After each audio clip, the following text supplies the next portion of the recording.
Atas petunjuk penyelamat kita dan menurut ajaran ilahi,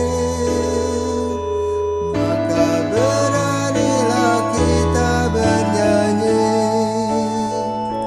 Bapa kami yang ada di surga, dimuliakanlah namamu.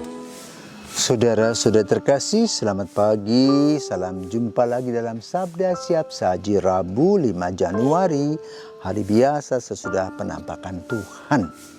Karena Bapa, Putra, dan Roh Kudus. Amin. Bapa sumber kasih, syukur Engkau telah mendorong kami untuk saling mengasihi. Engkau memberikan putra tunggalmu Yesus menjadi penyelamat dunia, penyelamat kami juga. Semoga anugerah ini membawa kami makin yakin akan karya penyelamatanmu bagi kami semua. Karena itu Bapa, tambahkanlah imanku dan kasihku kepadamu demi Kristus Putramu dan pengantara kami, kini dan sepanjang masa. Amin. Tuhan bersamamu dan bersama rohmu. Inilah Injil Yesus Kristus menurut Markus. Dimuliakanlah Tuhan. Sesudah memberi makan 5.000 orang, Yesus segera memerintahkan murid-muridnya naik ke perahu dan berangkat lebih dulu ke seberang, ke Betsaida. Sementara itu ia menyuruh orang banyak pulang. Setelah berpisah dari mereka, Yesus pergi ke bukit untuk berdoa. Ketika hari sudah malam, perahu itu sudah di tengah danau, sedang Yesus tinggal sendirian di darat. Ketika melihat betapa payahnya para murid mendayung karena angin sakal, maka kira-kira jam 3 malam Yesus datang kepada mereka, berjalan di atas air dan ia hendak melewati mereka. Ketika melihat dia berjalan di atas air, mereka mengira bahwa ia adalah hantu. Lalu mereka berteriak-teriak, sebab mereka semua melihat dan sangat terkejut. Tetapi segera Yesus berkata kepada mereka, "Tenanglah, aku ini, jangan takut." Lalu Yesus naik ke perahu mendapatkan mereka dan angin pun redalah. Mereka sangat tercengang dan bingung. Sebab sesudah peristiwa roti itu mereka belum juga mengerti dan hati mereka tetap degil. Demikianlah sabda Tuhan.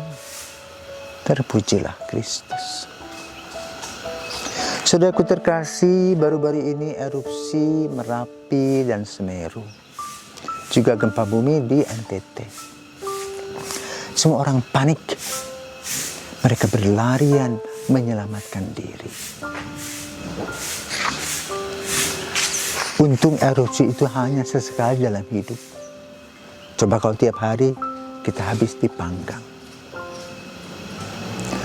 Dalam hidup keseharian, kalau kita tinggal di pegunungan, kita bisa melihat betapa indahnya alam pemandangan. Kadang-kadang kita melihat pelangi, ya, warna-warni dari langit, ataupun juga awan-awan yang berbentuk antik-antik. Kekaguman, sehingga tidaklah mengherankan bila satu pulau itu penuh dengan nuansa keindahan, orang datang ke sana. Dalam Injil pada hari ini, bukan soal keindahan, tetapi soal mujizat yang Yesus lakukan. Tersiarlah kabar ketika Yesus mempergandakan roti. Bayangkan 5.000 orang diberi makan dengan sisa 12 bakul. Dan itu dari mulut ke mulut karena belum ada internet dan belum ada handphone. Cepat sekali tersebar. Viral. Nah, lalu apa yang terjadi? Yesus cepat-cepat meninggalkan lokasi itu. Kalau kita mungkin, kita senang supaya kita jadi terkenal, ya, tetapi Yesus tidak mau. Bagi Yesus yang penting karya nyata untuk memuliakan Bapa. Ini yang harus kita ambil dalam hidup.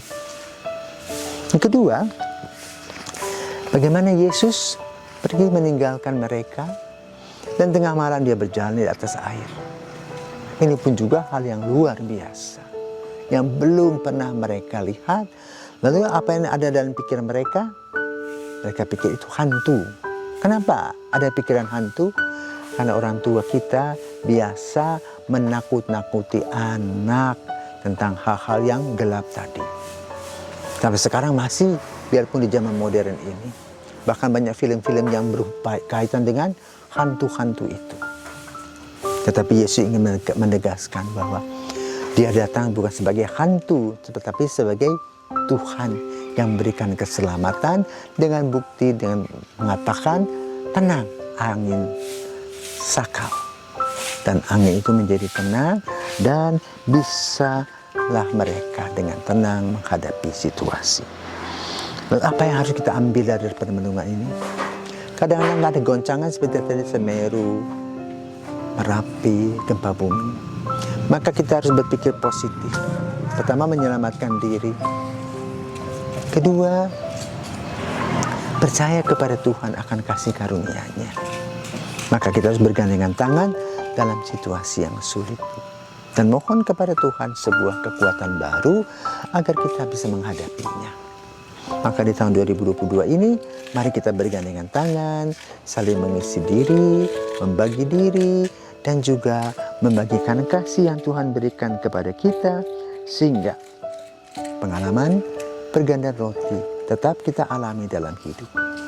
Sehingga dengan demikian kita mengatakan, Tuhan, kami bersyukur kepadamu untuk kasih karunia-Mu yang senantiasa Engkau berikan.